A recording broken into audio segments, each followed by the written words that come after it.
Hey, everybody. I am really excited to be back tonight. We have an awesome show ahead of us, but before we go any further, I have some news that I have to deliver, and there's not really any great way to do this, so I'm just going to say it directly. Due to his recent acceptance of the Hollow Earth theory, we no longer think ObjectivelyDan is a good fit to host this show. We do appreciate all the work that he's done to build this space, and honestly, we want to take the opportunity to take the show in a totally different direction. So starting tonight, y'all, we've got a brand new show for you. So get ready, get those calls in, because the show's starting right now.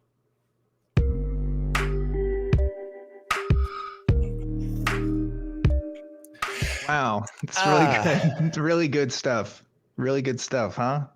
Hey, man. Hey, man. What's up? What's up? Heard you talking shit. Heard you talking shit. Well, I was told you trying to kick me off. We're traveling.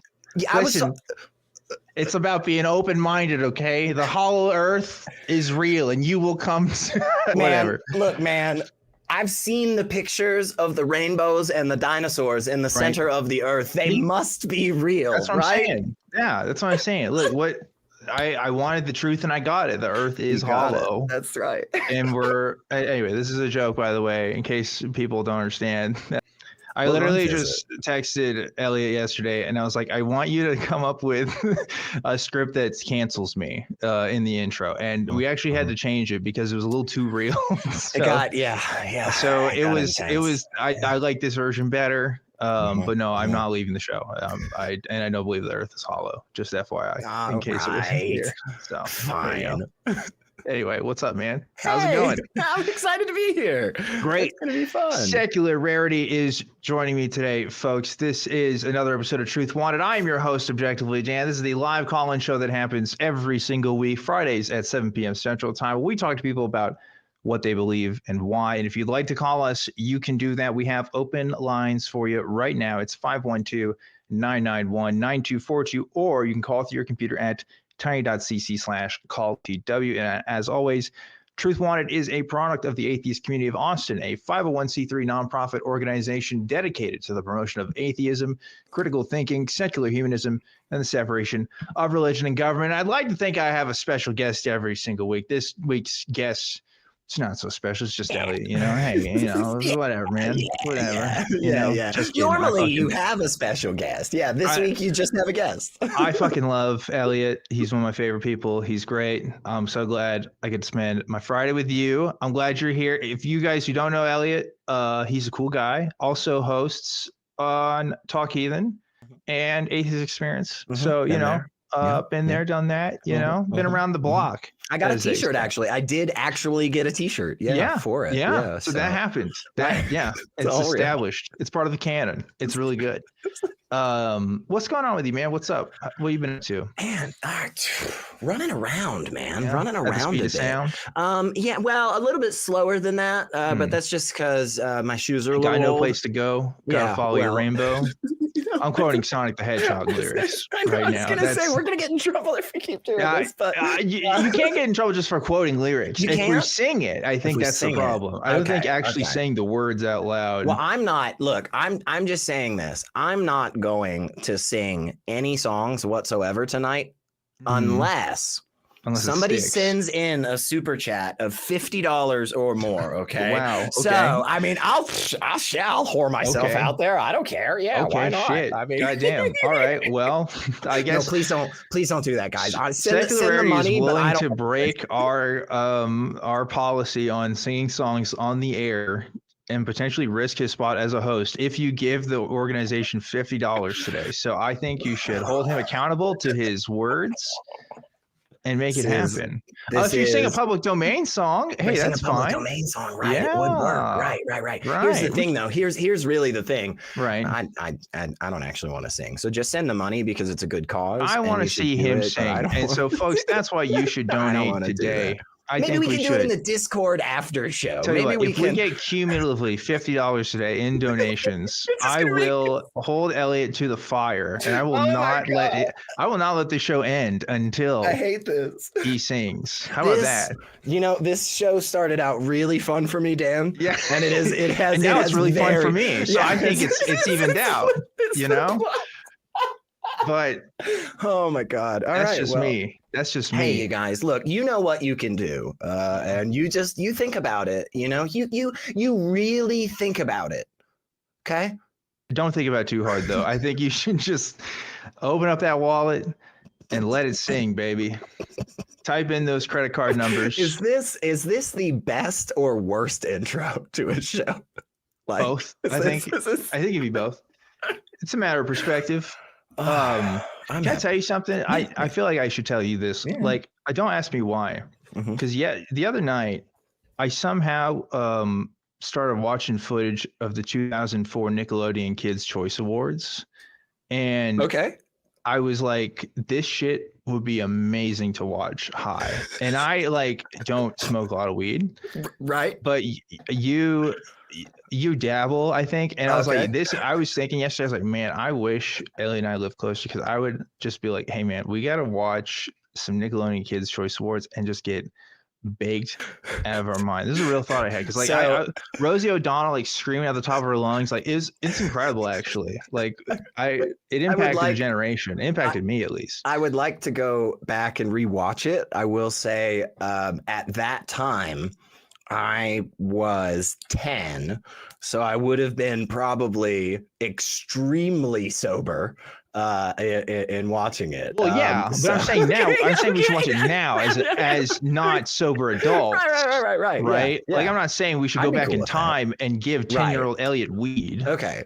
You know, could we just go back in time at all, or is that still a no-go thing? Right? I feel like giving you weed at 10 years old is that's lowest bad on my priority. Yeah, no, that's bad. But if we could just go back in time at all, we should probably talk about that. I mean, that's a more interesting. Yeah, then we'd go mess with the Kids' Choice Awards. Then we'd go to the 2004 Kids' Choice Awards. Right, exactly. Yeah. Right.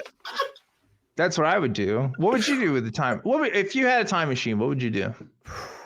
Yeah, right now, I don't know. Probably something kind of silly too. Like, I'd probably just go back and just watch a couple of concerts, you know, like go to like Woodstock 69, but like bring like an Airstream or something and just be off in the corner. So like I'm all like, I'm good, you know, like bring like modern day cameras and shit, you know, and just like hook them up, you know, from the back. So I just have, you know, like front row access, just all nice and cozy and mount them. I don't know. It'd probably be worthless stuff like that. I mean, I don't know. I legit think like if it depends on am I going to mess with the timeline? If I'm not going to mess with the timeline and I'm splitting off to a different time, that's what I think. That's what I think happens. I don't think it's. I think it's just this, you know, breaking off these little different branches. So like, yeah, sure. When you go back to your time, you know, it'll be a little bit different because of that. But like, you know, it's not the same. You could go back to that original timeline, you know, I think.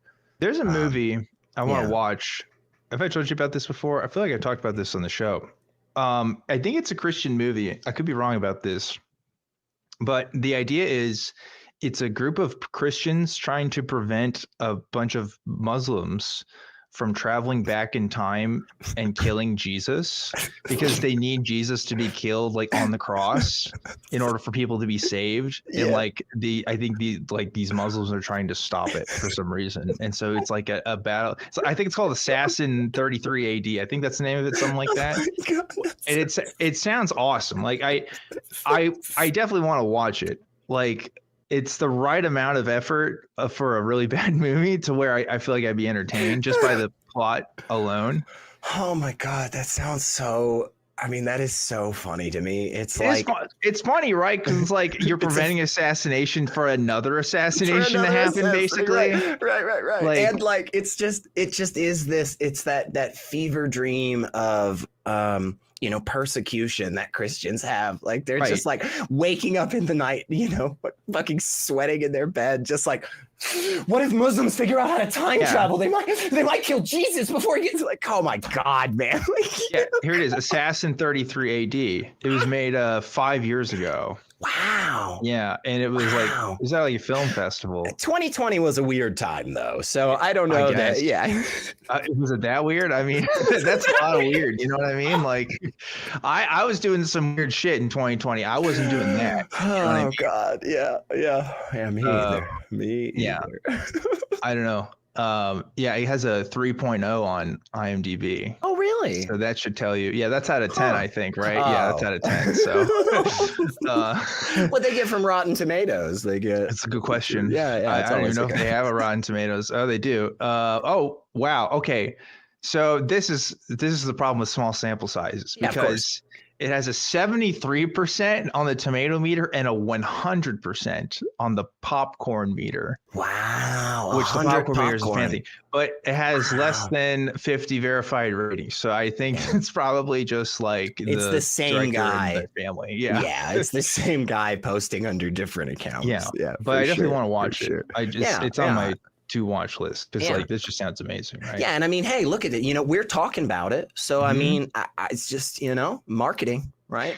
And like the trailer I saw didn't make it seem like it was trying to be blasphemous. Like I think it was trying to be like sincere and Like maybe I'm genuine, wrong. I yeah. could be wrong. Like maybe it's Yeah. not actually like a Christian movie and it's just somebody messing around. But like in my heart, I want to believe that it is a Christian film. Well, I'm You know? totally down. We'll set up we'll schedule a watch night. We'll watch figure this that. We'll out. watch Nickelodeon Kids Choice Awards. And Right. it'll be great. Right. You know, absolutely. Get slimed on and.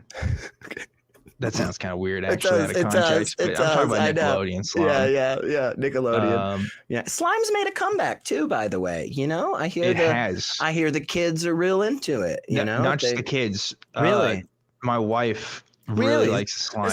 It's an all ages type of thing. I've bought her slime as a gift. Wow, before. and she's been happy. Yes, I got her Wow. this knockoff because it's not officially licensed, but it's like Dragon Ball Z slime. Oh. And it's got little Dragon Balls in it, But yeah, it's a thing. Definitely. It's like pickleball, is what I hear. It's new. It's catching fire. Everybody's doing it. It's There's fresh. Clubs. It's great. It's a sensory thing. We have a couple of super chats here, by the way. Really we should read them out. One is from Bob, who gave $2. It said rock and roll hand emoji, and thank you so much for that, Bob, for doing that. And just the emoji is pretty sick. And I saw Puck. Shout outs to Puck, who donated $10. Woo. And I'm getting the message typed to me here in a sec, and I will finish getting it. We have a whole system here. I gotta follow the protocol.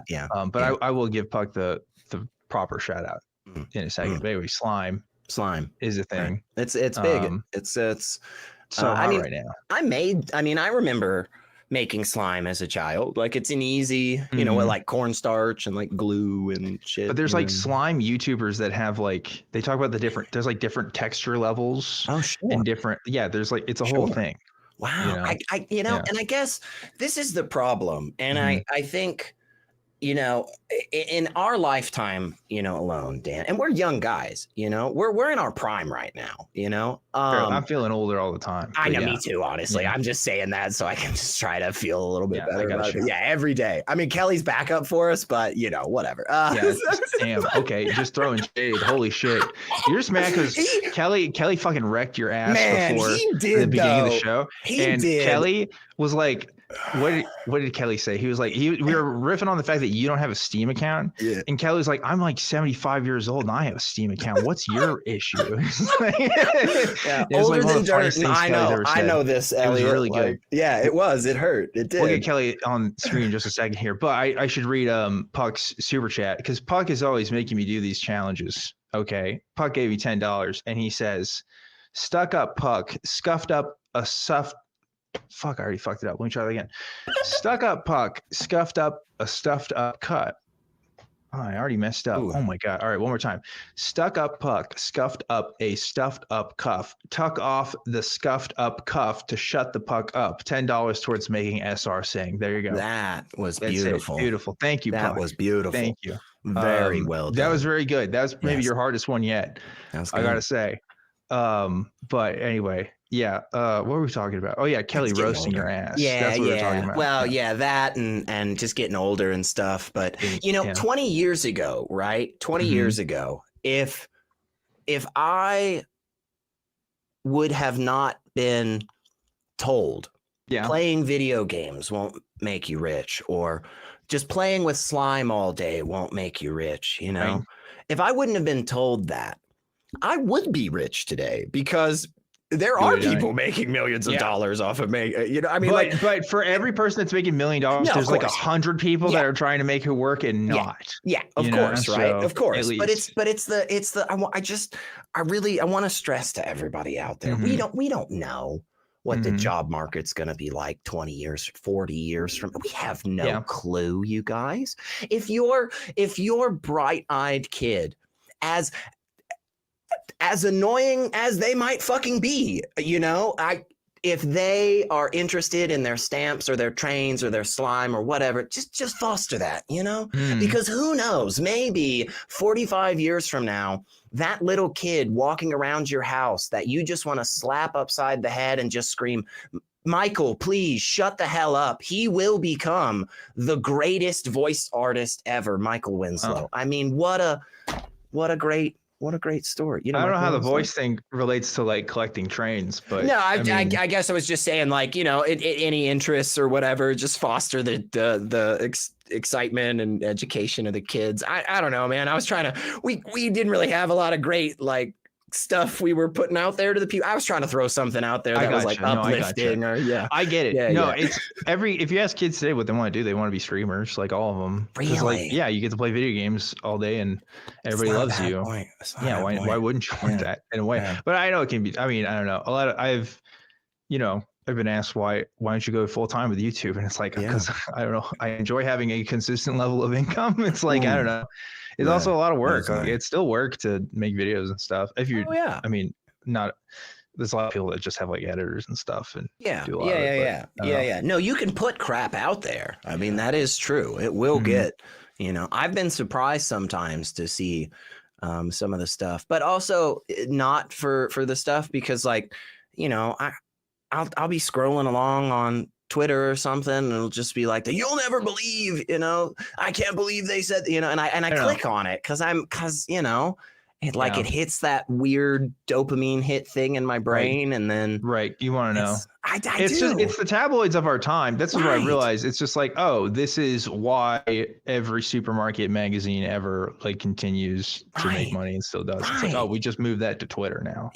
And Reddit, and it's so much more successful. I mean, you can monetize it so much easier. So on that note, speaking of controversial figures in which we have to address publicly, let's bring Kelly on. Just kidding. There's no controversy surrounding Kelly that I know of at this time. Let the record reflect. No, not that I know of either. What's up, Kelly? How you doing? Not much, man. How are you guys doing? Doing good. You guys have had me just laughing backstage. I've been having a great time. Good. We're glad somebody's enjoying this. Yes, I have been. I hope the rest of everybody has been. But one of the things I want to do, when I'm on, normally I'll have people on the 24/7 chat help me pick my tie for the day. But I didn't do that today. I got this tie in the mail from, and it's, I know, Scooby-Doo, right? Yeah, audio listeners, this is a Scooby-Doo tie, looking fresh. I got it from our wonderful executive producer because he loves me more than he loves you guys. Yes. To be fair, you're more likely to wear a tie than we are most days. So, it makes sense. Yeah, you could have gone that route, Kelly. You could have just said, I dress better than you. But no, you had to go right for the heart. I went right for the root of it right there. That's good. Yeah, absolutely. So I'm supposed to come up here and do something, right? Yes, we have a segment every week. It's our question of the week, folks. So everybody, we like to ask a question or a prompt. And last week we asked you guys, what was it, Kelly? And of course, right as you were taking a sip there, I asked you that question. That's okay, though. I just need a little tiny sip. Yeah. We asked, what is a bad way to tell somebody that they're wrong? And here are our favorite answers that, Johnny P. Angel, this time you didn't pick them all from the same guy. That's great. Glad he did that. Yes, I'm glad he made a note this time. So I'm going to start out with number 3, Chuck Gatos. Well, we all know Chuck Gatos is. A bad way to tell someone they're wrong is to start every letter with, I told you so, when writing to them while they're in prison. Yeah. Yeah. That'd be a bad thing to do when they get out. They're not going to be happy. Right. You know, there's like, I always try to save like letters from like my mom and stuff. Like, you know, whenever my birthday comes around. So like, those are the letters you don't want to save from relatives and stuff, right? For looking at later, I feel like, but I don't know. Yeah, pretty good. From number 2, Mortgage Hill Musings 790. A bad way to tell someone they are wrong when you are signing their cast. Ooh, a nice "I told you so" right on a cast. That's actually a pretty good way to say pretty good. So. That's good. Pretty good. Hey man, so remember when I told you that ledge was too high? Yeah. I told you skydiving was dangerous. Yep. I like it. All right, what's our number 1, Kelly? I was going to just go there. Number 1 from Corey Starkiller. Don't kill all the stars, man.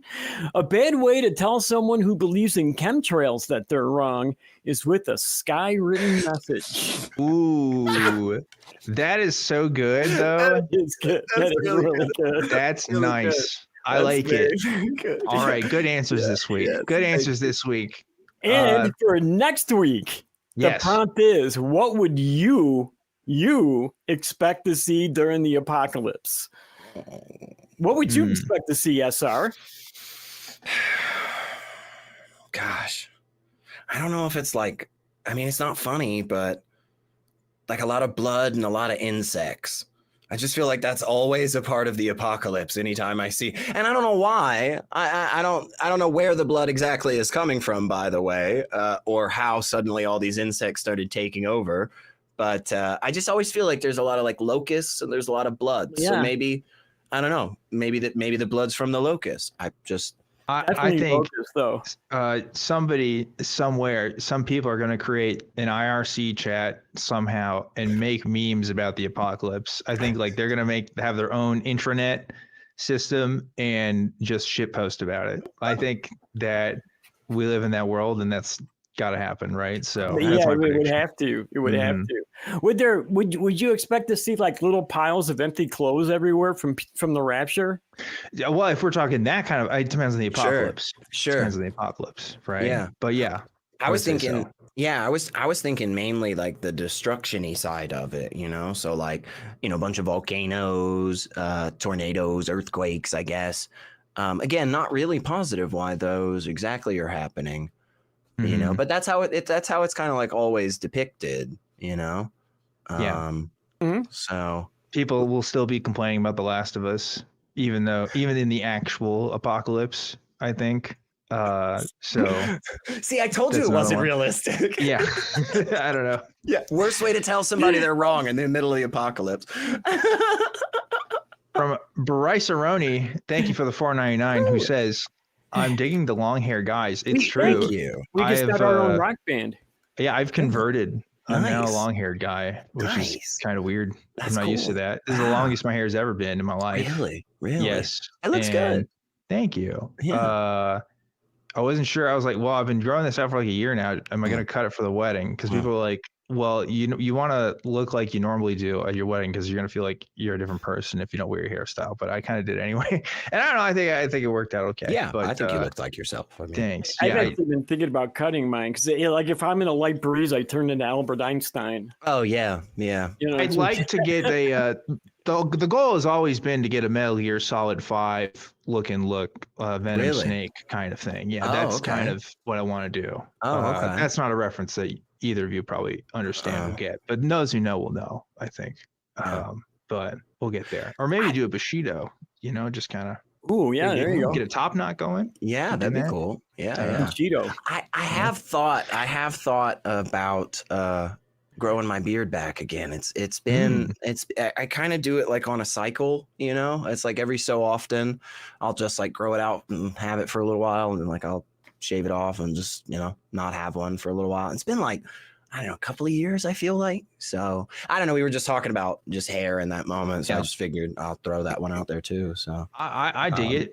Yeah. Elliot with a beard. You think leave a comment below if Elliot should grow his beard. Yeah. Leave a comment below. Yeah, I did once, and I actually told AJ that I did once grow out a Salvador Dali mustache, and I have pictures of it.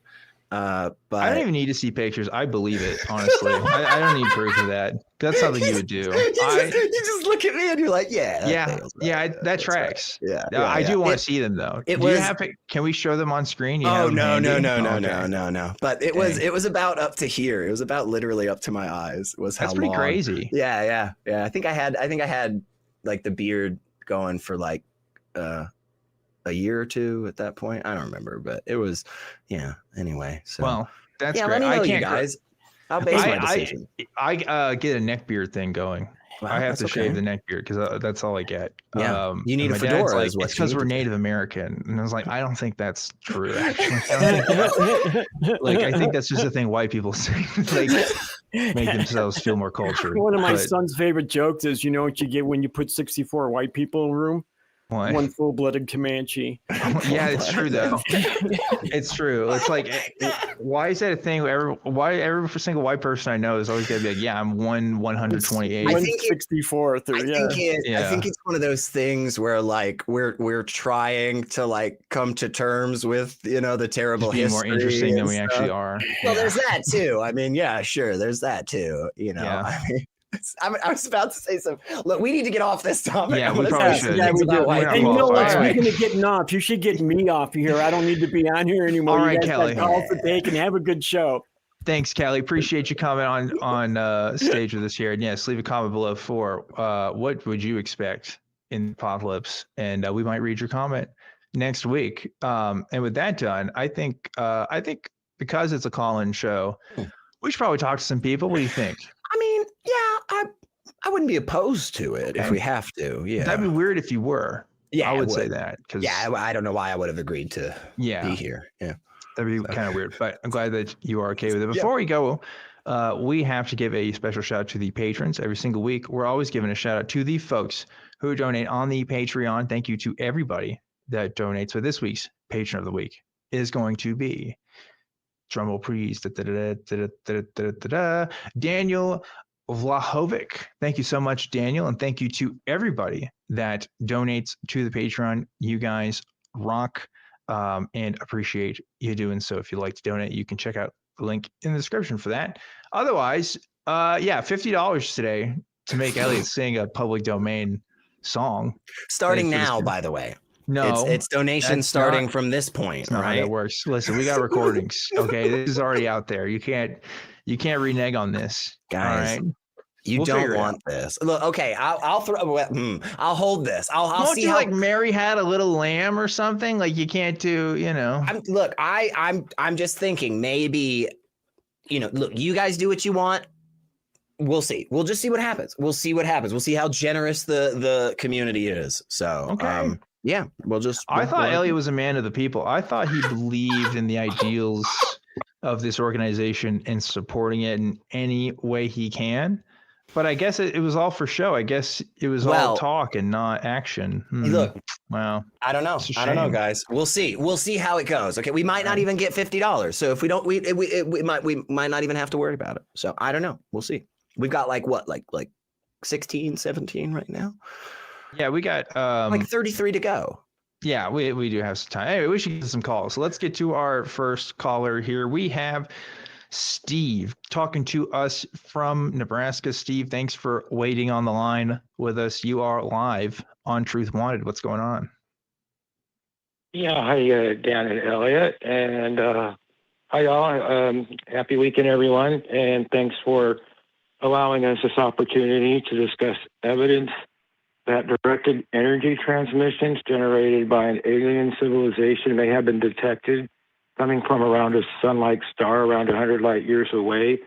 This, according to NASA scientist Richard Stanton, who conducted a multi-year survey of 1,300 sun-like stars for optical SETI signals, one such signal consisting of two fast, identical pulses has been detected around the sun-like star HD 89893, and another similar pattern optical signal was also detected around sun-like star 51 Pegasi.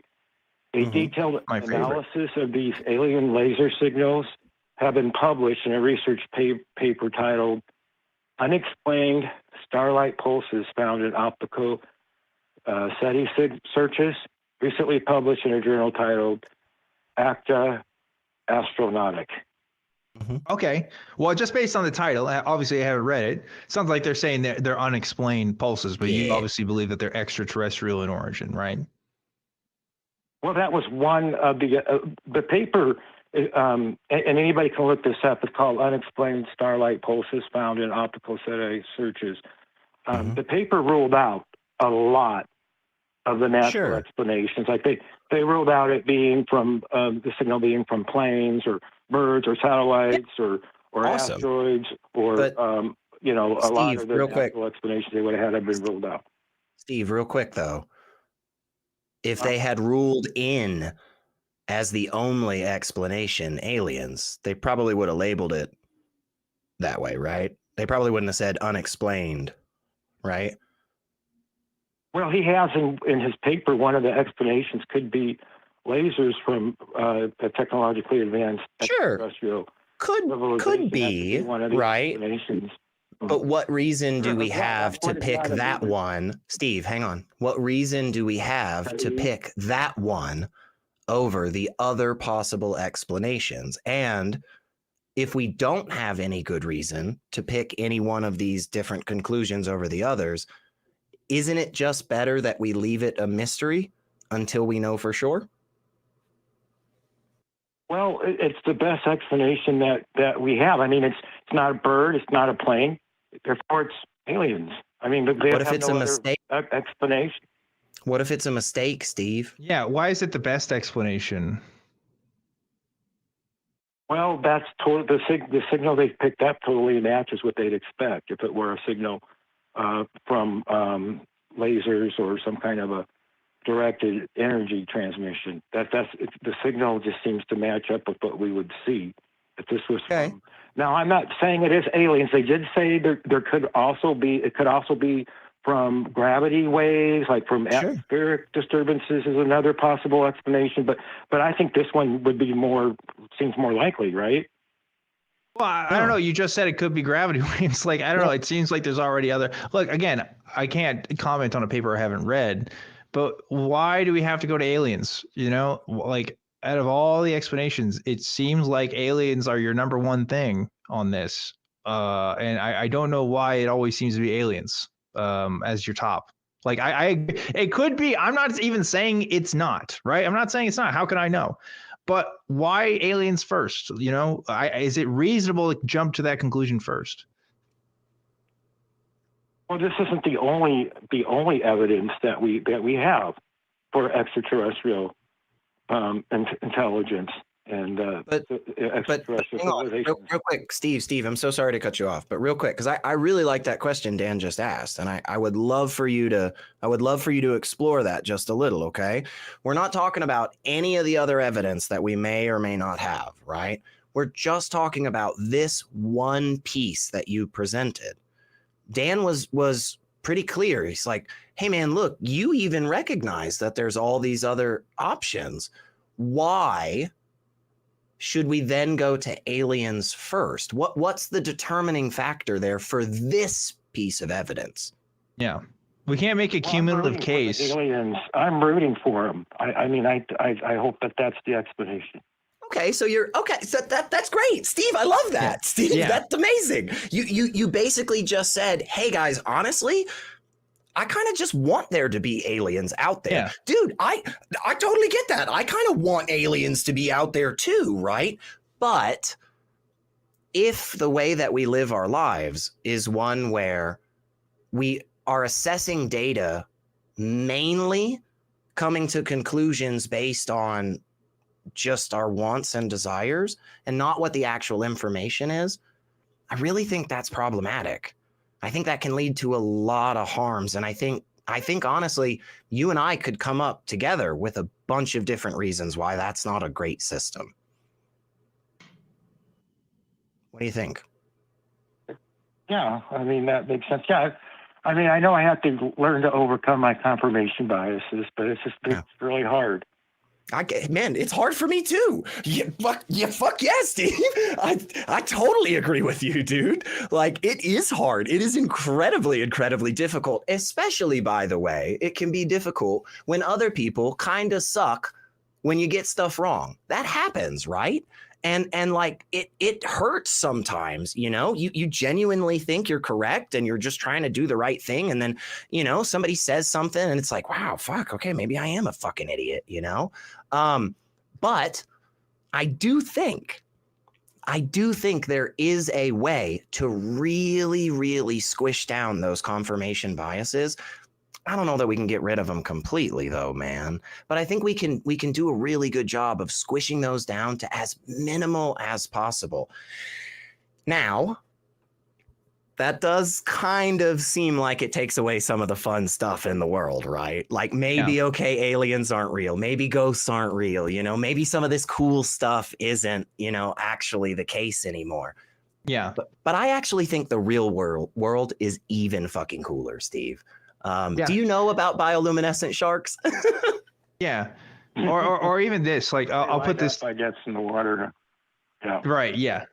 I think that's the case. I don't. I'm just guessing. I don't fucking know. He's on some crazy shit with some bioluminescent sharks. But listen, I once talked to a caller, Steve, who was convinced that demons were real, and his reason for this was because of the stories that people had about their demon possessions and how many people that were hospitalized for mental illness talked about demons possessing them and things like that. And so he laid this out as, look at all these cases, these cases where demons could be the explanation for this to happen. How could so many people say that they're demons if it wasn't the case, right? And I think this kind of thinking with the alien thing is kind of similar in a way, because it's such a commonly accepted cultural explanation and a cultural expectation that we can kind of read into that and maybe kind of force the answer where it doesn't have to be there. I'm assuming you don't believe in aliens, Steve. Demons, Steve, and I don't either. Yeah, but I think believe in aliens. No, I do believe that demons are like a chemical imbalance in like people's brains. Okay, yeah, right. I'm the same way, right? Like something's going on. It's a natural explanation for that, right? Even though people are very convinced of their own demonic possessions and whatnot, right? I think something happens similarly with folks in the alien community, right? Where it's kind of like they kind of read into a lot of these stories, both scientific and non-scientific, and put aliens as the first and foremost explanation, right? Where I don't think it's warranted. And I think this is a similar thing that's happening here. Well, I think that aliens are, unnatural. I don't think there have to be super. Sure, but you get what I'm saying, though, right? Like, I'm not saying. First of all, I'm not ruling out the possibility of aliens. I'm not even ruling out the possibility of aliens for the story that you're talking about here, because, like, yeah, it could be. I don't know, but it can't be my first go-to explanation, because I don't have enough reason to believe that yet. Even if it's true, right? That's the thing about true things, or at least trying to be reasonable about true things. If you're trying to build a case against somebody, you can't just say, "I know they killed that person," because I just know in my heart, even if I end up being right. Right? That's not good enough. You have to be able to demonstrate that with more than just circumstantial evidence. And in this case, it's circumstantial, I think, right? Where we're presenting one possibility out of a realm of a couple different possibilities. And then we present a bunch of other cases where aliens are one possibility out of other possibilities. And it looks like you have a bunch of evidence, but really it's all circumstantial at the end of the day, right? Like, until we can definitively say, hey, this is aliens, I'll be honest, it doesn't move me too much. And I don't think it should for you either. Yeah. Well, I think they should do further observations and see what. Yeah. I think they do it every day. Yeah, and we're with you on that too, Steve. We're totally on the side of, like, hey, yeah, let's not stop looking, right? Yeah. Now, there may be some experiments or research ideas that aren't exactly worth the time or money, right? Because we could do other things that would get us more answers, faster, right? But generally speaking, yeah, I mean, Dan and I aren't saying, oh, well, close the book on aliens. They're not out there. Let's just move the fuck on. No, let's keep doing research. Let's keep looking and stuff. But the reason that we're still looking, right? The reason that we're doing the research still is because the current level of information should not be something that warrants a high confidence in that belief, right? Yeah. We may find it later through this research that all three of us are on board with, but we don't have it now. Right. I think we can agree they need to give maybe more funding to SpaceX for more research and maybe go into space and explore, maybe do observations, to where we could rule out atmospheric disturbances. So I think we should just maybe not cut so much into NASA funding and maybe give more to SpaceX research, space exploration research. I mean, SpaceX is interested in space tourism. I don't think that they're actually contributing to like the same kind of observational research that other space organizations are. I mean, I could be wrong about that, but like, my understanding. There's different, like not everybody that's building rockets to space is contributing to, space knowledge, right? Like a lot of it just comes from observatories, like places that don't have any capacity to actually launch satellites and stuff. But anyway, more space research. I think we are all on the same page there. So. Yeah, we're on that. Anyway, Steve, you got anything else for us before we let you go? No, but thanks. Yeah, thanks for taking my call. I got another call that's been beeping in, so I better take that. But hey, y'all have a happy weekend, everybody. Thanks, Steve. You too. Yeah. Appreciate the call. Yeah. Steve is dead honest. I like that. That's exactly what I was about to say. I was about to be like, hey, everybody out there, take note of that call. Like Steve was so freaking honest. And that is beautiful, man. Like, what a great. I feel good. I'm asleep. Yeah. I'm asleep well tonight, man. I'm asleep well That's tonight. good. Yeah, that's it. That's all I need. If we were just like, I just want to be true, that would save a lot of time in conversations with people, right? Yeah, because myself then we included, by the way. Right. Yeah. And I love that when he was like, I love that moment where he was like, yeah, it's just real freaking hard to get over those biases. And I was like, yeah, Steve, me too. Yeah. That's why I'm fucking wrong about stuff. Like that's awesome, man. It's so good to be able to have a community that can hold you accountable, right? Whenever you do get things wrong, and a community with a very short-term memory, because you might one day offer something on a show that you don't really want to do, and you're hoping that people aren't sending in super chats regularly. So speaking of which, we should read out some of the super chats that were given to us as the call was going on. We had another one from Bryce Rarity, who gave $10 and said, there's a difference between a possible explanation and an actual explanation. There's also a difference between being open-minded and believing something because you want it to be true, which is very true. And I co-sign on that. Thank you, Bryce Rarity, for the extra donation there and contributing to a good cause today, I might add. And then Neuromai, who gave $5, who said, tired of show me a flurf map, show me functional flurf meteorology. Love you both. Can't wait for NanoCon next month. Yeah, you're going to be at NanoCon. Yeah. And flurf is flat Earth, by the way, for those who didn't know what I was talking about there. Meteorology stuff is pretty interesting, man. And has a lot that can debunk the flat Earth and stuff. I did not. It's very That's interesting. Probably true. I haven't looked into those arguments because I didn't need them, but that makes sense. Right. They probably would do a lot for that. Something else I was going to say about the call we just had.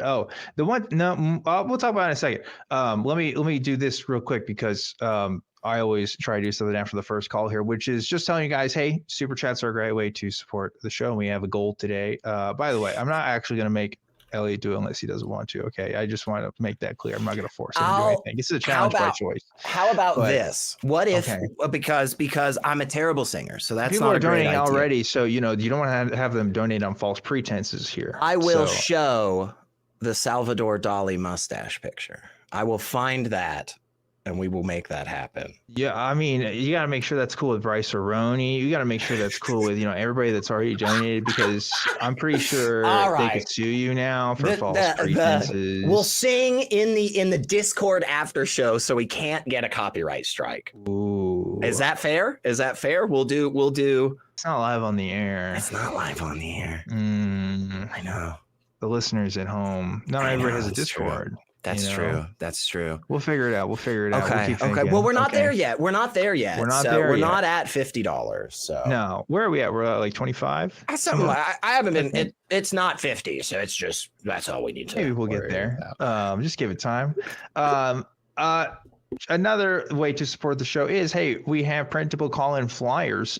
You can post these in your community with your community's permission, of course. So if you'd like to help us out and get other people to call into the show, check that out. Link to that's in the description. And finally, if you want to email us, you can do it at truth@atheist-community.org. You can go to the website, our show email for the entire ACA, tv@atheist-community.org, and also go to our website at atheist-community.org. And last but not least, I have to thank the amazing, wonderful crew that help make the show happen every single week. There's crew, Cam, doing their stuff. Oh, we got, is that a ferret? I don't know what the animal. I think it's a raccoon. A raccoon? No, that's not a raccoon. I think it's a raccoon. It had a little mask. You gotta tell us what animal that is. I think it's a trash panda. Maybe a red panda. Maybe not raccoon. It didn't look red to me.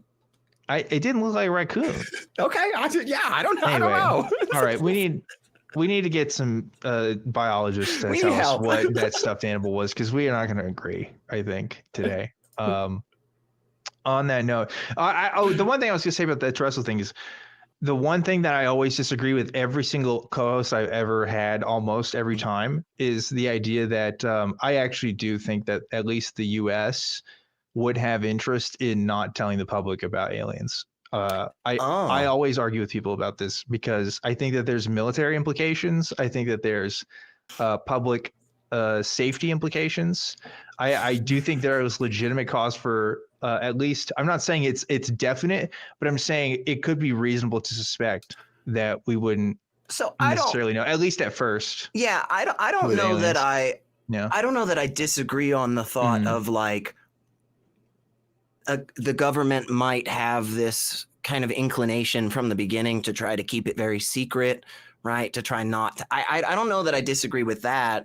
I think where I would push back is I just don't think it's possible. I don't think they would be able to accomplish. I think there would have to be so many people involved in doing like NASA, right? To take us to the moon was like 100,000 fucking people that had some hand in it in some way, shape, or form. Like there's no way everybody stays quiet. I mean, dog, we got people. We didn't know that. We didn't know that. Oh God, now I can't remember his name. I'm freaking out. Carl Sagan. No.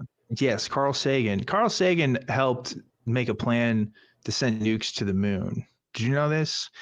He was part of a secret operation that was not revealed to a journalist, was looking more into his life, and I think did a Freedom of Information Act request. I'm not sure until later on, like after his death, to write a biography on him. He helped develop a plan for us to nuke the moon so that we could show Russia what's up. Okay, we didn't know about that until this guy was linking to Carl Sagan.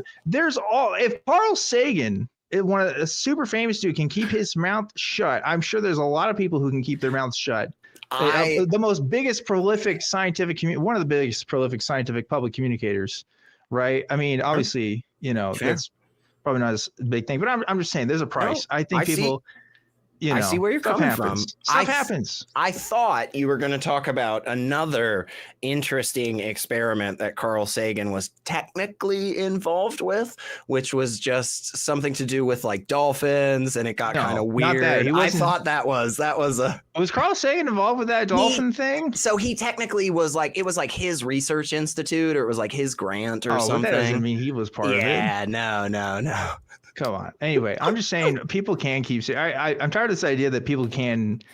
Oh, there's got to be somebody that is like, if there's enough money involved, people keep their mouths shut. Like that's why.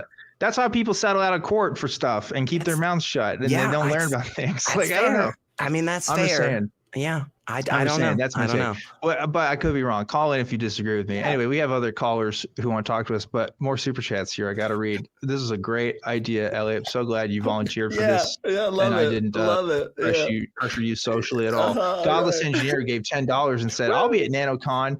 And I think people give the government too much credit sometimes. Missile defense systems still play like asteroids. Oh, Okay, God. yes.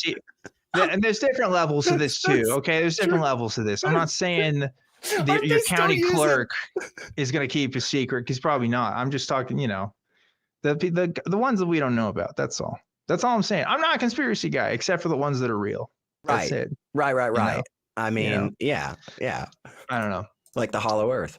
Like the Hollow Earth. The Hollow Earth I'm telling is. you guys. I predicted it. I'm just saying. In 2 years' time, when Dan makes his own channel and he goes off and he's doing the whole, I found the truth. How Hollow bonkers Earth. would that be? If I would love that. That I hope. It'd be a fun arc. Yeah. Yeah, it'd be a great arc in my life. That I just completely go that route, because man, everybody always talks about it. God, going to just grifting like that would be so fun.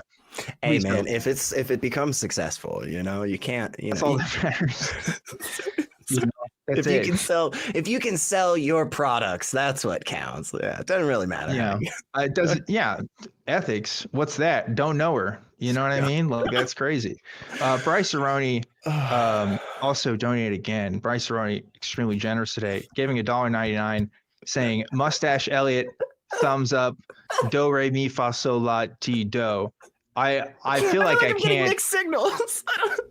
Is that it? I don't want to be committed of a hate crime there, of racism, of doing do or mi, because you're doing the Italian thing. I don't know. Is that like a stereotype? Is that what's going on there? No, it's the sound of music. What are you talking about? I guess it's the sound of. But what does that have to do with the mustache? I feel like the mustache you're like doing. I think he was just saying it like a public domain song. Well, he was saying yes to your mustache thing. So I guess if Bryce Aroni says it, we could do the okay. mustache. Yeah, we could do the mustache. Okay. Crew's got to help you keep track of where we're at in donations so we can know. Yeah. And you better get that picture ready. Don't do it, Crew. I will. All right. We've been getting people who are waiting for us. Yes. And so we should talk to some more people. Sorry, folks. I know you guys have been waiting on the phone for a while. Let's get to our next person here. I want to talk to Michelle, who is talking to us from New York. Michelle, you are live on Truth Wanted. What's up?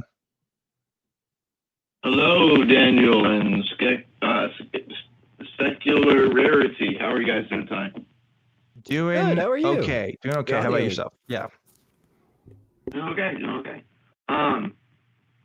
So what I wanted to talk to you tonight about with you guys is like the concept of ultimate judgment after life, after we cross from death and the veil of death into another, maybe another realm where we might be judged by God or the gods and angels or other ethereal beings.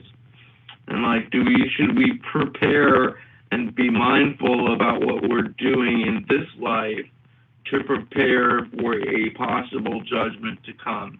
So this is kind of like sort of a modified Pascal's wager. I mean, should we anticipate that these beings are going to be omnibenevolent? Should we anticipate that these beings are going to see things how we see things? Should we automatically assume that they're going to have any ethical or moral structure as we see them today and have always saw them, or as they've changed throughout the years on our planet? I mean, we could be dealing with beings that are entirely different than we are. I do want to continue this conversation, and I want to keep talking with you, but your audio quality is not super great right now. So if you want to try to hang up and call back, and we can keep talking to you, and you can talk to this call screener, and we'll get you back in.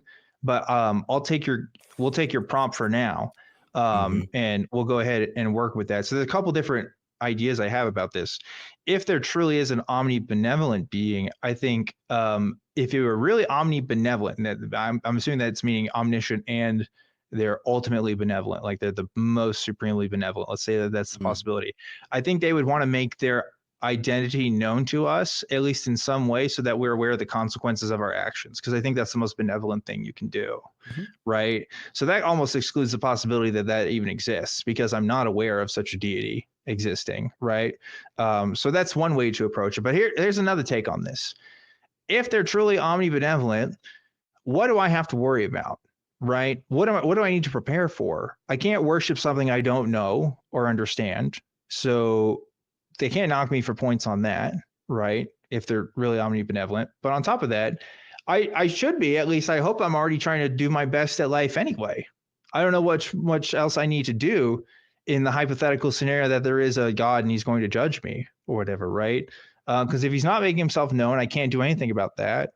And that's pretty much it. I try to do my best anyway. So I don't do my best because I'm afraid of consequences after death. I do my best because of the consequences of the life that I'm in right now.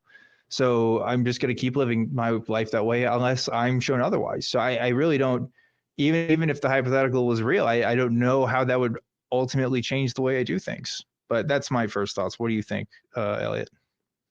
Yeah, I agree with basically everything you just said there. The first place that I would go when somebody comes to me and says like, well, hey man, like just in case, right? Why not go ahead and just have this, assessment of your life just in case, you gotta present this. My issue with that is, again, very similar to what I was talking about with Steve. If we use that methodology, right, writ large in our life, we find that we are incapable of doing anything at all. It is literally something that would prevent you from getting out of bed in the morning. And that's just not, it's not a reliable method to truth. It's not a way that gives us solid reasons that justify our conclusions. And so the first thing I would need to do is I would need to actually determine the characteristics of this thing that was going to be judgmental about me. Like, hey, it's going to be judgmental. Cool. But what does it care about? Why does it care about this stuff? What are going to be the consequences? Tell me more. I need to have that established, because again, otherwise we should just ask ourselves, what if Bigfoot's actively trying to kill every single one of us? Shouldn't we always prepare for that? What if vampires are real? Shouldn't we just carry garlic just in case? What if aliens are probing us on a regular basis? Shouldn't we make sure our butts are secure? I mean, you won't get anything done. So yeah, I can only act on my unconscious impulses, my unconscious reasoning, and my conscious reasoning, pretty much. And the idea of a God hasn't appealed to any of those, right? So I can't do anything about it regardless. It's like saying, oh, I want to, I shouldn't go in a car ever again for the rest of my life because I'm afraid of a car accident.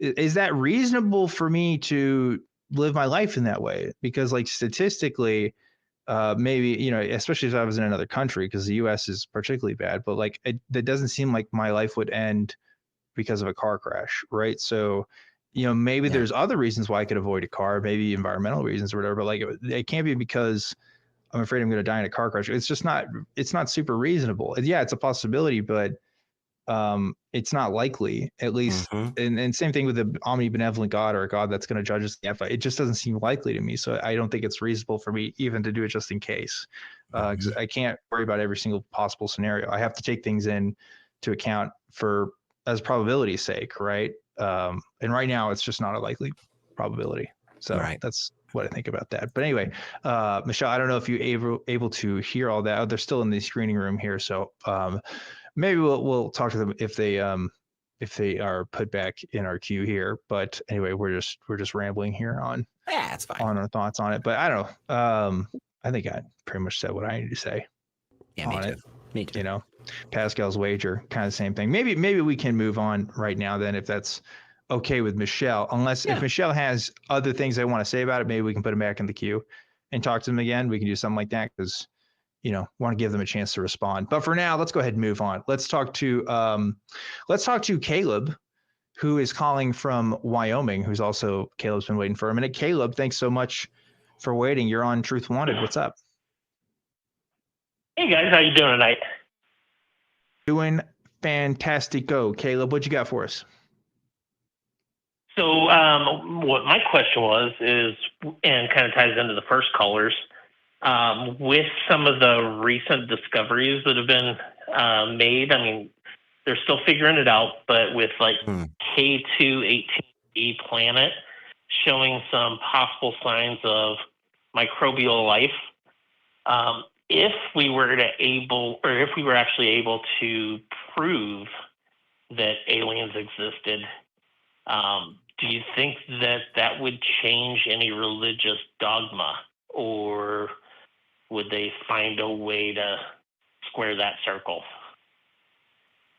Yeah, I mean, inevitably someone's going to try to square that circle. Yeah. Right. But there will be some people that change their minds for sure. But yeah, it'll, I mean, there's already evangelicals that have squared that circle in a way. I have read the argument that if there are aliens, then they must be creations of God.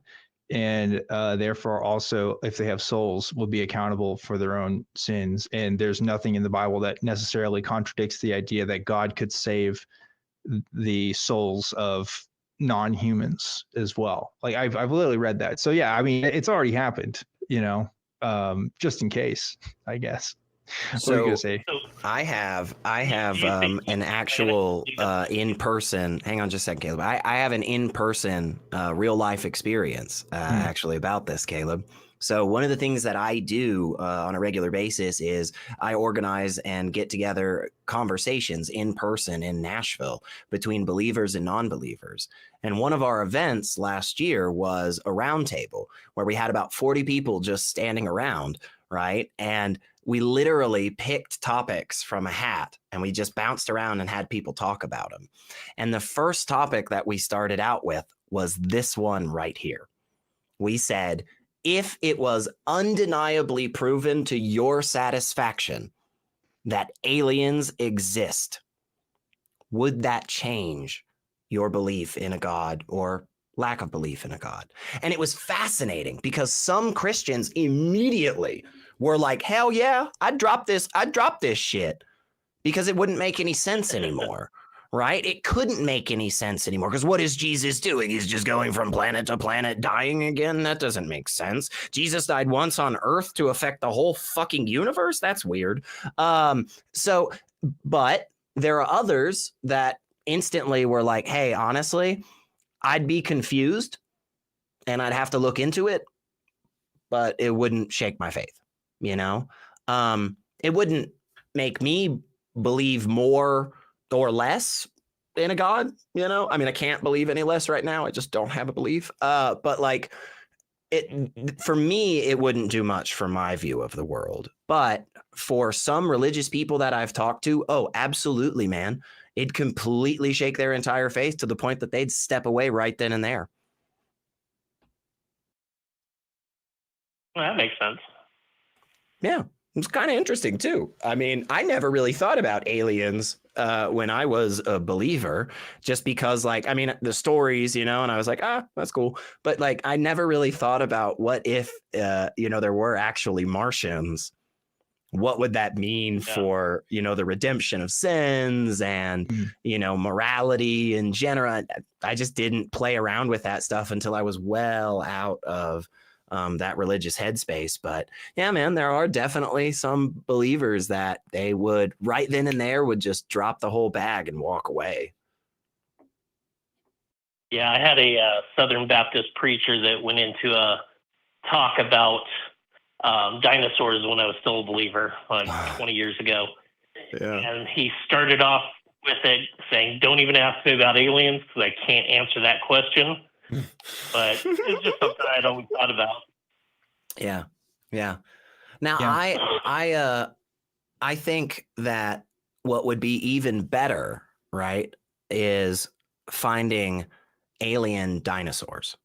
So if we can accomplish that, I think that will completely destroy all religion.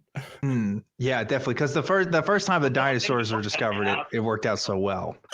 Right. Yeah. If we found alien dinosaurs, come on, man. People are going to say the aliens aren't real. They're going to say they're AI. Come on. Yeah, I mean, that's what it's going to be. People are going to be in denial. Yeah, of course they will. You know, there's a lot of people. And by the way, this is another reason not to go back to the subject, but another reason why I think countries would have an interest in not initially telling the public that aliens are a thing, because they have to manage the panic that comes with it afterwards, right? Like I'm not saying it would hide it forever, but I'm saying there'd be a plan, right? They gotta figure that shit out. But anyway, I don't know. Go ahead, Caleb. Yeah, I guess the trifecta would be alien flat. I guess it wouldn't be Earthers, but alien flat alienists that deny alien dinosaurs. Yeah, probably. Yeah, gotta be. I mean, it'll be a whole new. I'm surprised at humanity every day with the shit that we come up with. You know what I mean? Like, we got some good ones.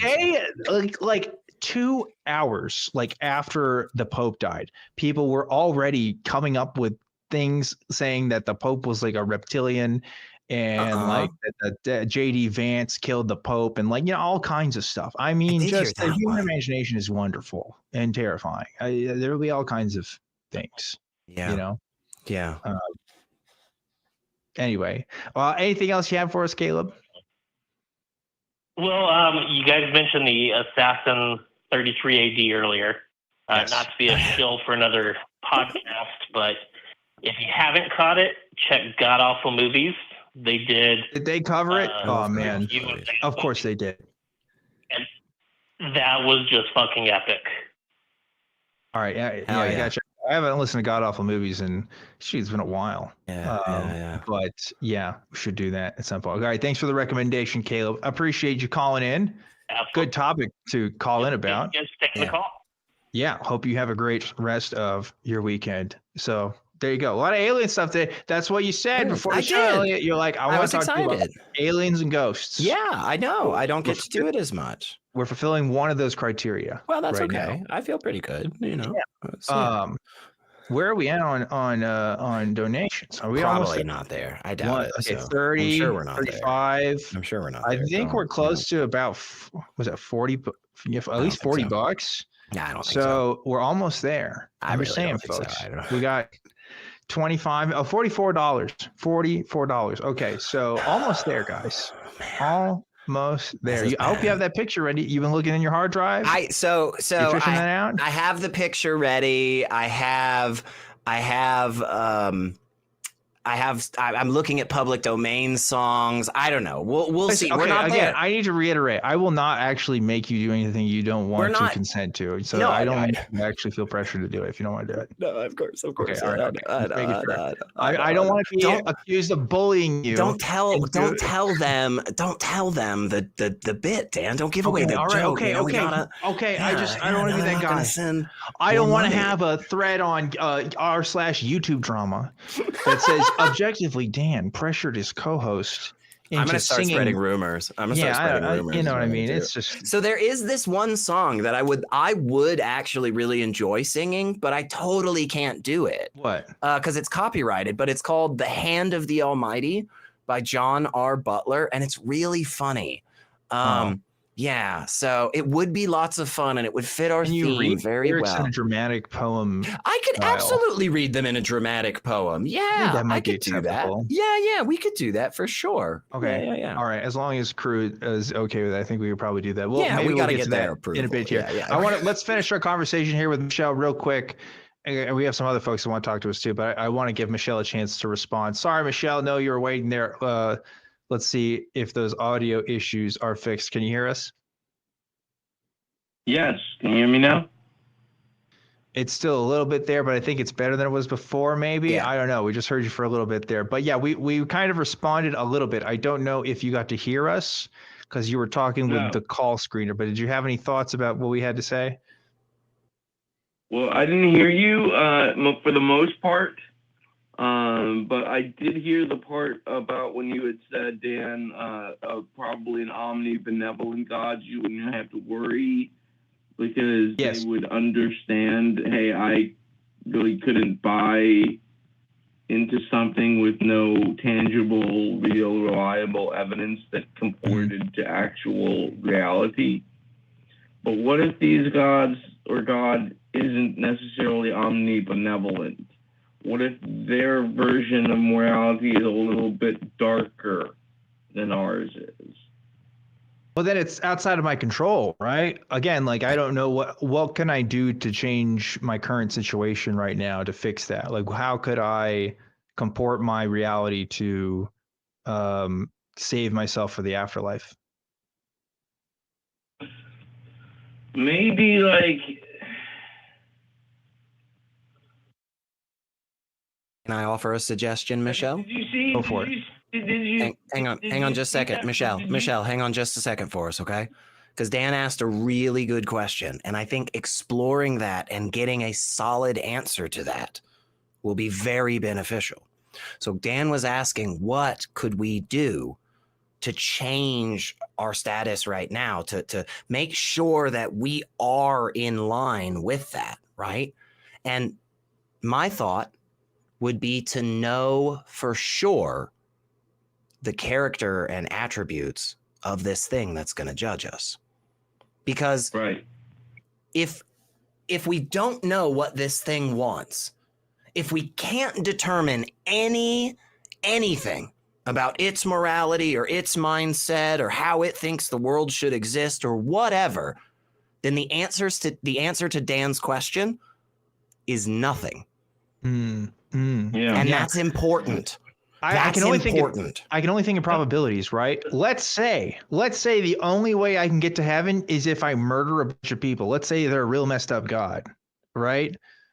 I still have to work in probabilities here. What's the probability of that being real versus a God that wants me to just like be nice to people?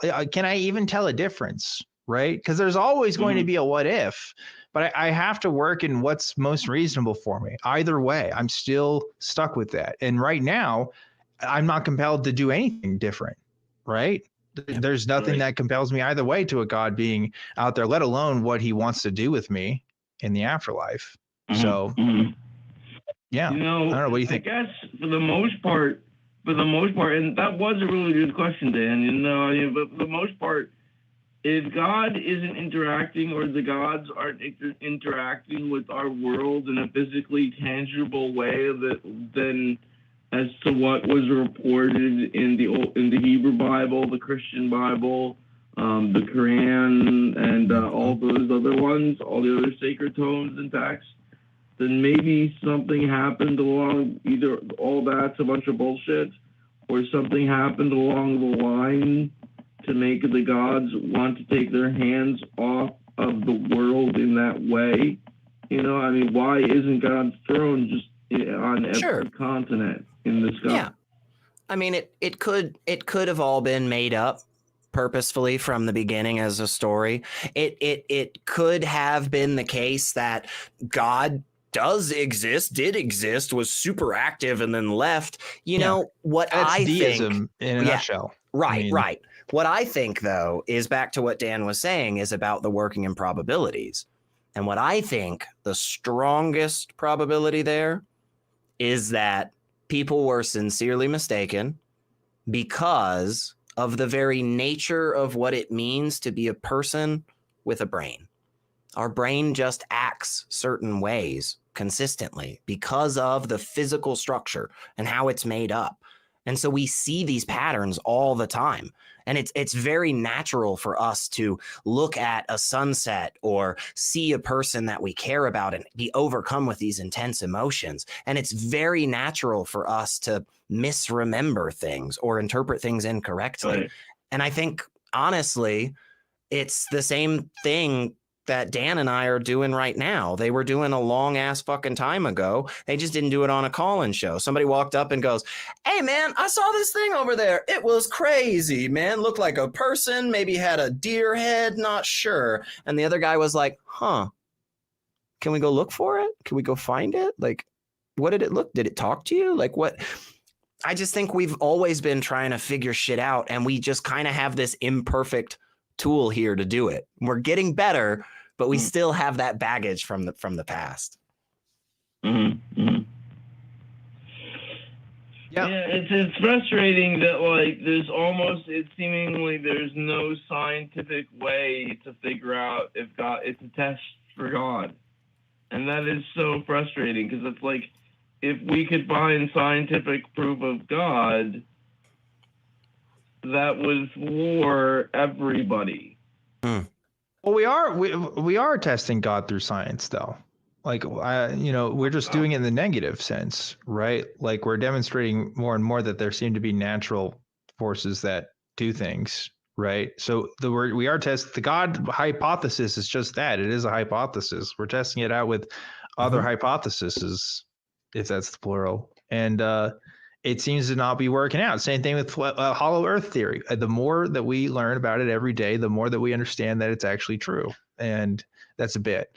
I'm not actually a believer, but the point is, like we learn more about some things and we buy more into the idea, like germ theory of disease, right? Like becomes more accepted. And now that's the norm. We don't think it comes from demons necessarily.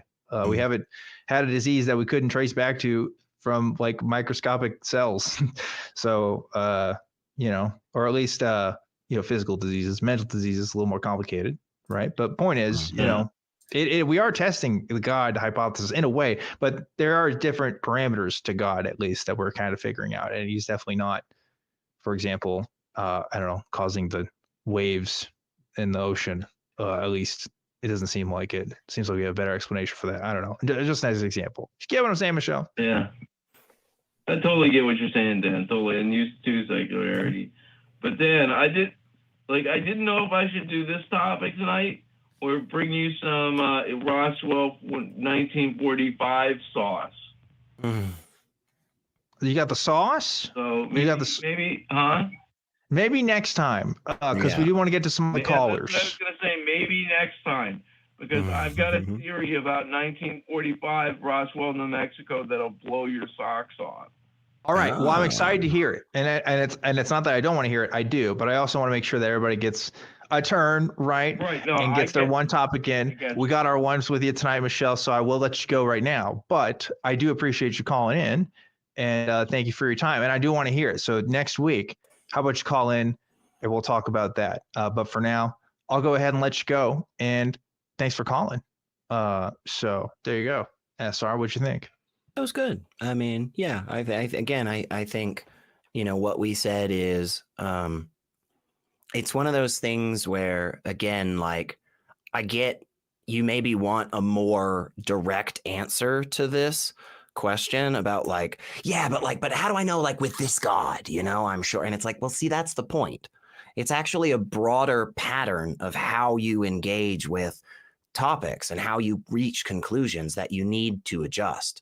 If you're constantly accepting, well, just what if, without any other justification, you're never going to reliably lead yourself to truth, right? You have to have a robust methodology for determining whether or not you're going to take those actions, So, what if is not it. We're basically coming up with like just versions of Rocco's basilisk at this point. I'm not sure I'm familiar with that. Really? Not sure. Rocco's basilisk is like this idea that like there could be a supercomputer, or not necessarily a supercomputer, but I guess it's actually usually a supercomputer or an AI that if anybody that knows about its potential existence could punish them, right? So like the fact that you know about its existence, like in the future when it becomes real, it will punish you for it. So it's just kind of this thought experiment.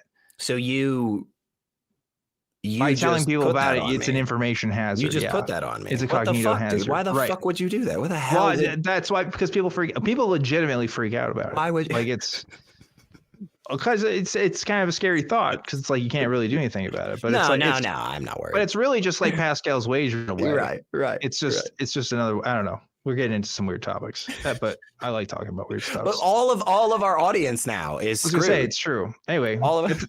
It's a thing. It's a thing.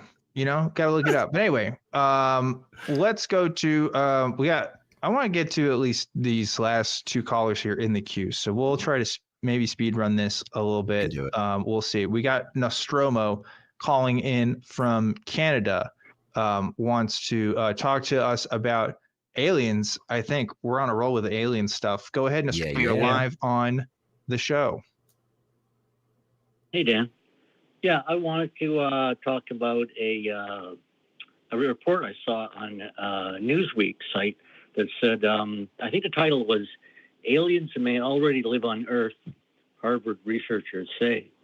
And the article is about, I don't know, some group of Harvard researchers. It's just, the study hasn't been peer reviewed yet. And, but they're just, acknowledging the theory that maybe the aliens are living on the planet already, like in bases. Like there's a lot of theories what they could be doing, right? Like secret bases under the oceans and things like that, or amongst us.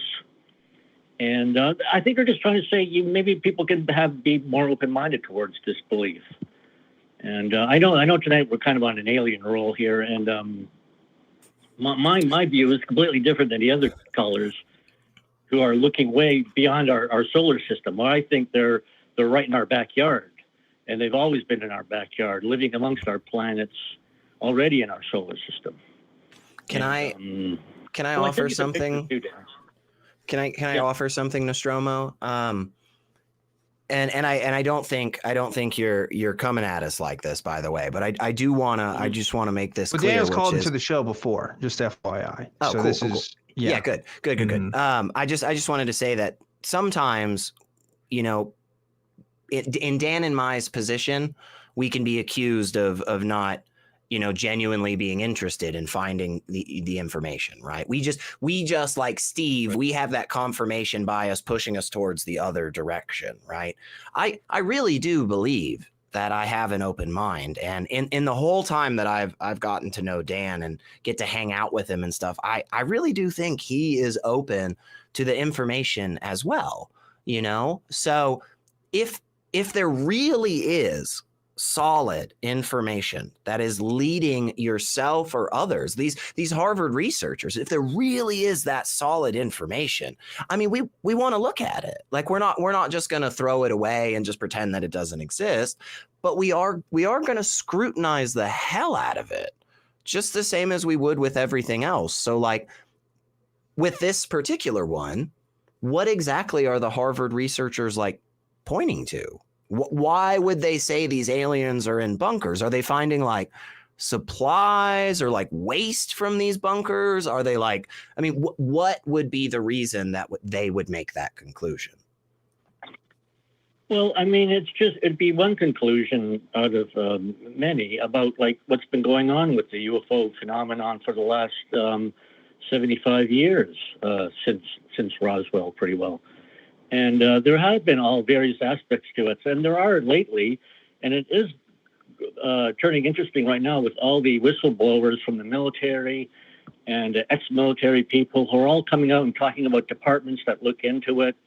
And there is a really intelligent discussion out there about it. There's researchers, there's like a scientist like Gary Nolan, who believes that the aliens may live amongst us. And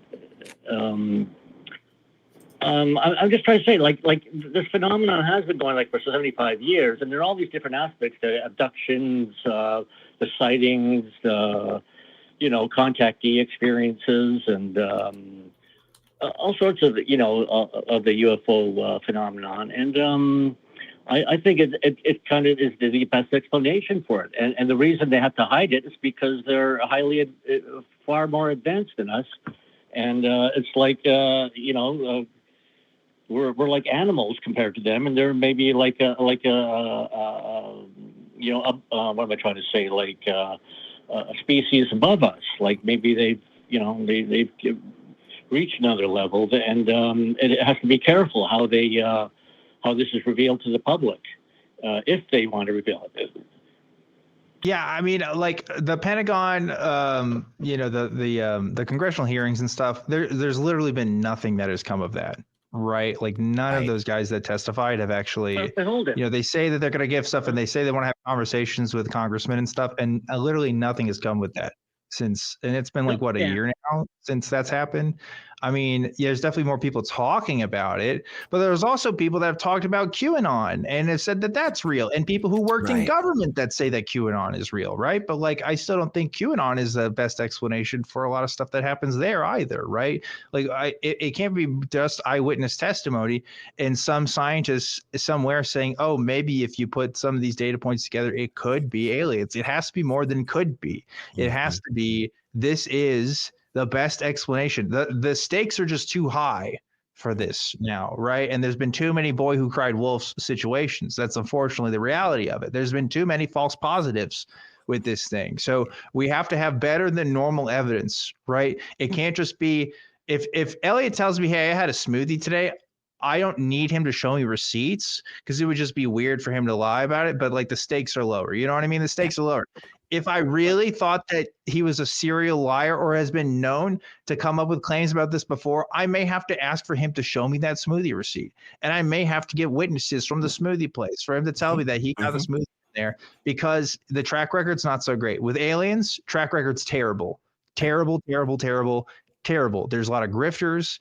There's been tons of stories that have just been shown to be made up, even consciously or unconsciously. So it has to be better than just some people testify to Congress, some scientists say some stuff. You know, it's got to be better. But that's my take. Well, I mean, you have to be following it. Like I follow it, pretty closely, and like especially since that drone flap happened, last fall, I've been following more UFO channels, and there does seem that there are really good videos of unexplained crafts in the sky that look like crafts and phenomenon in the sky. And I realize what you're saying about all the other, like QAnon and all that. Like, that's just it. It's all just the waters are so muddied. There's just so much out there that it is hard to say what's real and who to believe and that. But like I said, I've had 2 UFO experiences myself now, sightings anyways, and not that proves aliens, but I still think that that the alien explanation is the best for what's going on in our with the UFO phenomenon. Why? And like when you help me out. Hang on just a second. Hang on, Nostromo. Just help me out real quick, because you made a really cool point. You really think it's the best answer. And my question is, why? What specifically about this conclusion versus, for instance, the conclusion people just make mistakes? Yeah. What or about just the alien circumstantial stuff? conclusion? Because we talked about this with the other caller. Like we've talked about this is a possible explanation amongst many for different circumstances that you've laid out. But I've yet to have any of those circumstances laid out, at least in the times I've talked to you, have aliens be the most definitive or likely explanation out of any event that we've talked about, right? Even with your own personal stories. I just don't see how aliens have to be the best explanation. Well, I still think, like, looking at the anomaly channels that I followed over the years about looking at the anomalies on the planets and moons in our solar system, that I think that may be explaining where they're coming from. Like our solar system. Looking at anomalies in the solar system is not proof of aliens. It's not. It's and not. Finding realize, more unexplained events, Nostromo, finding more unexplained events does not explain this event. Yeah, it's true. Right. No, I realize that, but these are anomalies on these that you can see, and I think that's the best explanation for them. They look like structures, and maybe like I'm trying to say is that our solar system a long time ago looked very different, and there may be planets like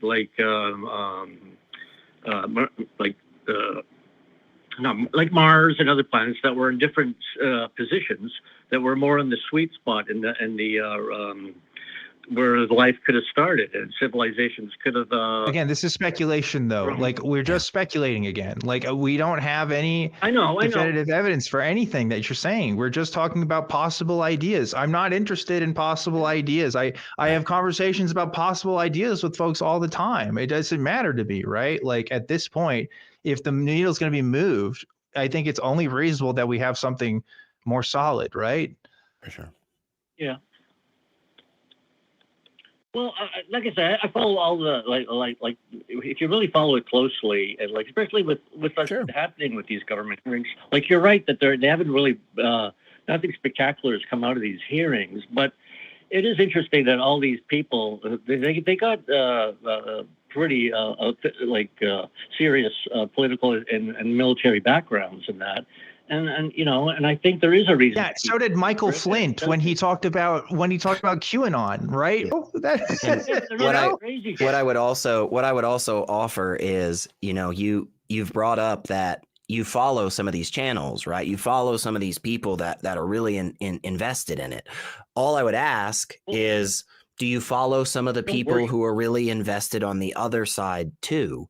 Because I've heard a lot of people talk about some really interesting stuff that proves aliens.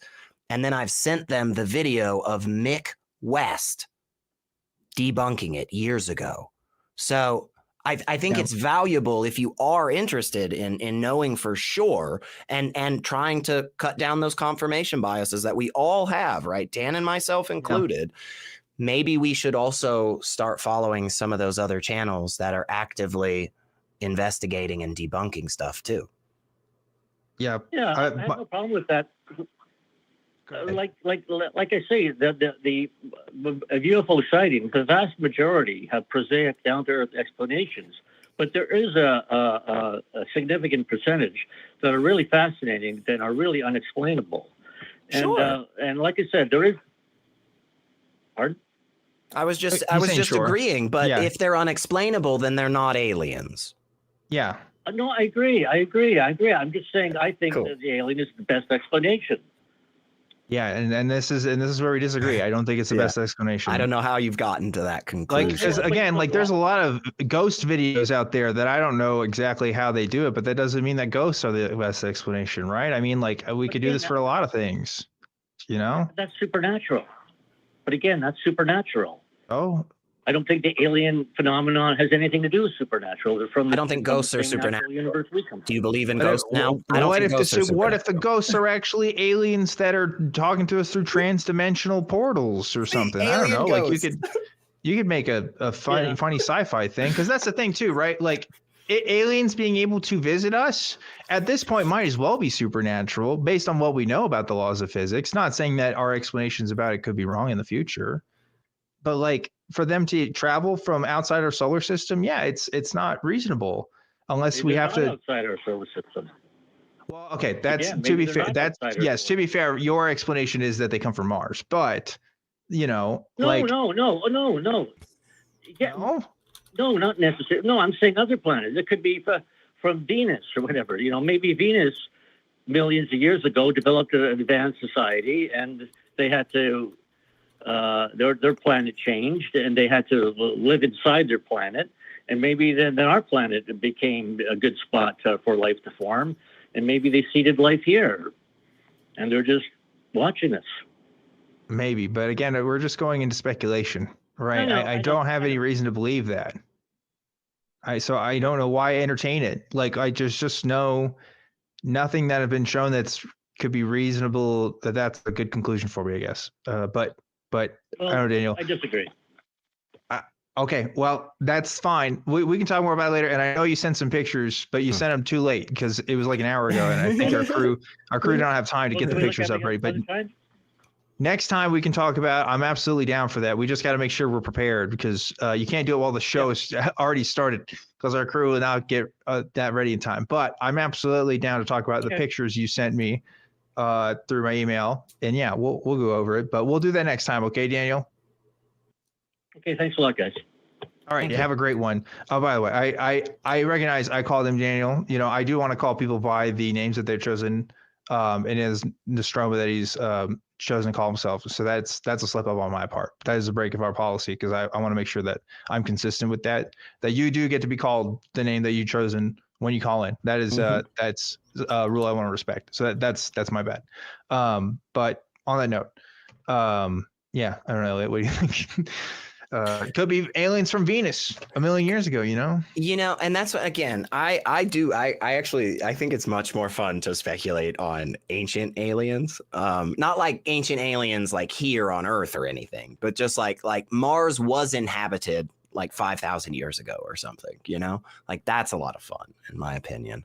But I don't know that we do in fact have good reason to believe that. And I think that's the problem. Shout outs to Captain Disillusion. As a disillusionment. I haven't watched this channel in a long time, but you mentioned a UFO debunker. That's one of the best debunkers I've seen on YouTube.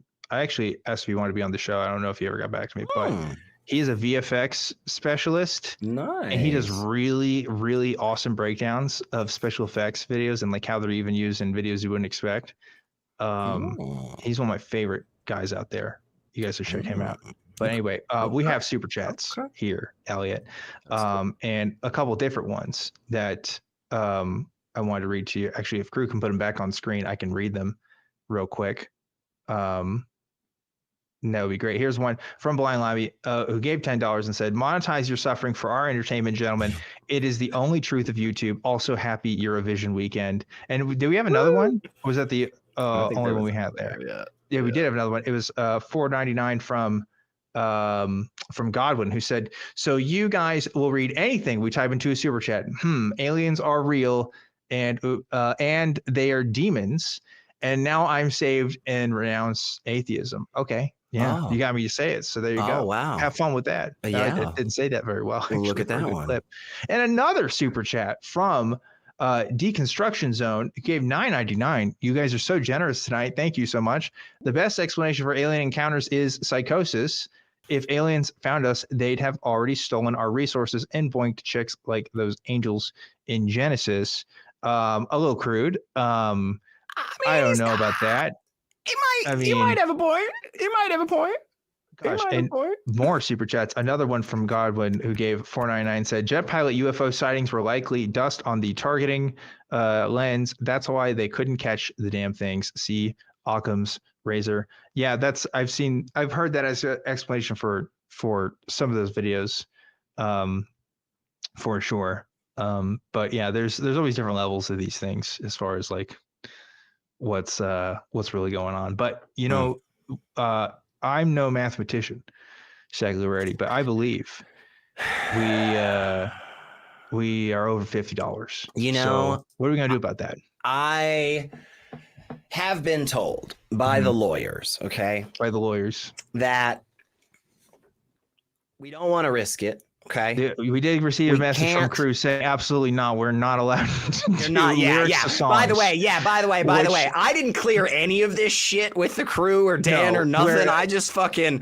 this is why they don't invite me over on. Here. We're flying solo and we're just making shit up as we go along. I believe I can offer something that will make everybody happy. Okay.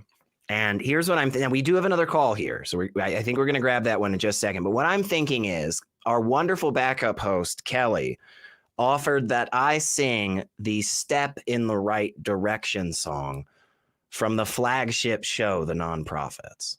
Okay. And maybe in the Discord, I could sing that song, Hand of the Almighty. Maybe. I don't know. But I can definitely show the picture of me with the mustache in the Discord. We can't. I didn't have the picture ready, so they can't put it up on screen right now. Again, I didn't clear any of this shit. I'm just making shit up. So if you're mad at anybody, get just on be the mad Discord, at me. Folks. Get on the Discord for the after show. Go to the after show. You will get all of it, but maybe we could do Step in the Right Direction here at the end. We want to do it right at the end, though, because there's no way people will stick around. Well, we're already over time. I don't know. Do we have time for another? Do we have enough time? I don't think we have. I'm sorry, caller. I know I said I wanted to talk to you. We're already over time. That's okay. Here, and we got to wrap things up, I think. So maybe, Elliot, we We should just do that now. You just want to just go right into it. You just want to. Okay. You got to give the people what they will. Give the people what they paid for. Elliot. So here's the problem with that is like, I don't know if they realize what they paid for. Like, this was false advertising on my part. This was false advertising, and we keep talking about it, which I'm sure the crew doesn't actually like. I know that we keep saying it that way specifically. Okay. Well, what should we do? We should sing it. We should sing the Step in the Right Direction. You think? He said we. Did you hear that? He said we. That's so funny. That's so funny that you think you thought. Yeah. No, the lawyers have said no singing. They're saying no singing flat out. That is the lawyers. That is the legal. All right. Look, in fairness, crew, I'm really sorry. I know I'm going to get a talking to after this. Come to the Discord after show, guys. Wait a minute. What are you doing? Hold on. What are you doing right now? No, I'm not doing it. I'm not going to. I'm just, I know they're going to, give me shit for all. They're going to be like, dude, seriously? Like, the one thing we tell you regularly, it's just clear shit with us before you go on there and act. Come to the Discord after show. I'll sing in the Discord after show. I'll show pictures of myself looking silly. How about that? Can we do that? You got to listen. You got to make up. Here's what we're going to do. Here's what we're going to do instead, because not everyone's going to go to the Discord and they're listening to this and they can't make it.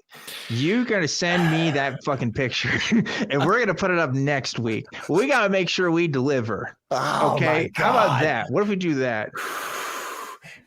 I like this.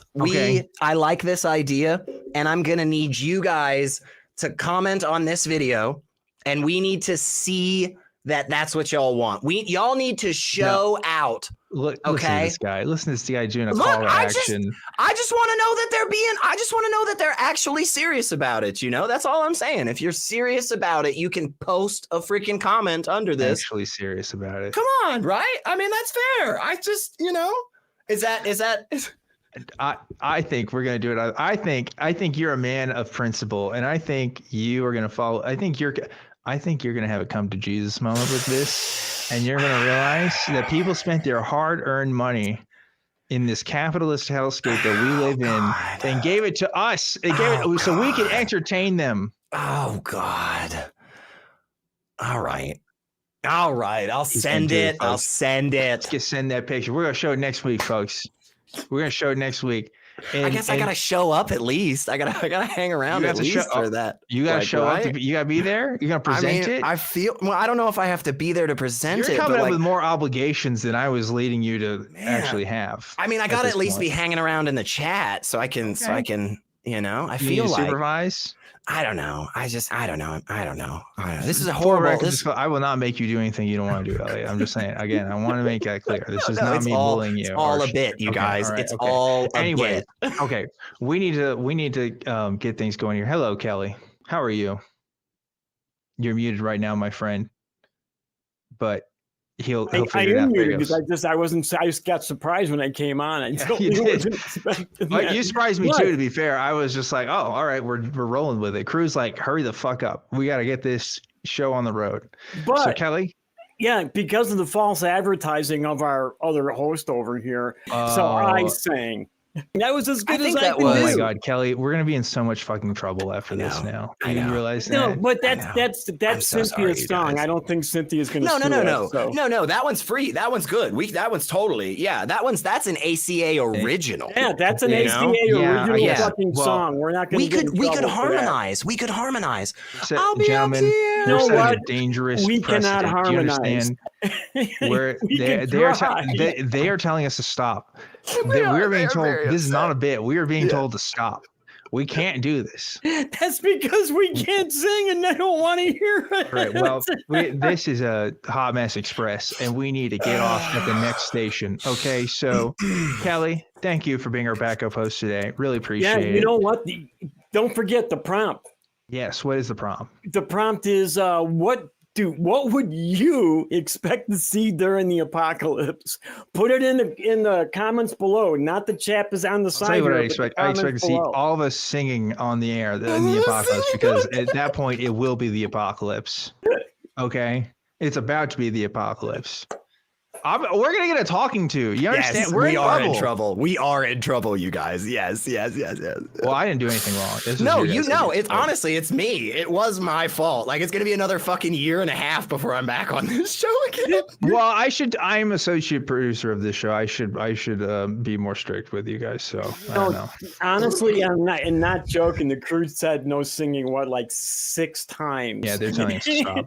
So, and we're not respecting them. We need to give our hard-earned respect to the crew who do help make this show happen every week, and also bow in apology. I think kowtow, a literal kowtow, you know. And they're still talking. They're still shaming us actually, which they is want warranted. us to end this show immediately. Yeah, so we're gonna do that right now. But before we do that, we are going to go to the Discord in just a second here. So if you want to join us in the Discord, link to that is in the description. Thank you to everybody that donated tonight. You guys are great for doing so. And we'll try to make that up for you when we can. Secular Rarity, I like to ask my guests words of wisdom. You have any words of wisdom before we wrap up today's show? Well, a lot of the theme was about making sure that we have solid methodologies for coming to our conclusions. And I think that's the thing. Just like what Steve said right at the beginning, those biases are really freaking hard for us to squish down. But there is a way to do it. And the more that we do that, the more justified our conclusions are going to be. So, yeah. Here you go, folks. The more that we do that, the more justified our conclusions will be. We'll leave it at that. I'm Objectively Dan. This has been another episode of Truth Wanted. Remember to always keep wanting the truth, and I'll see you next time.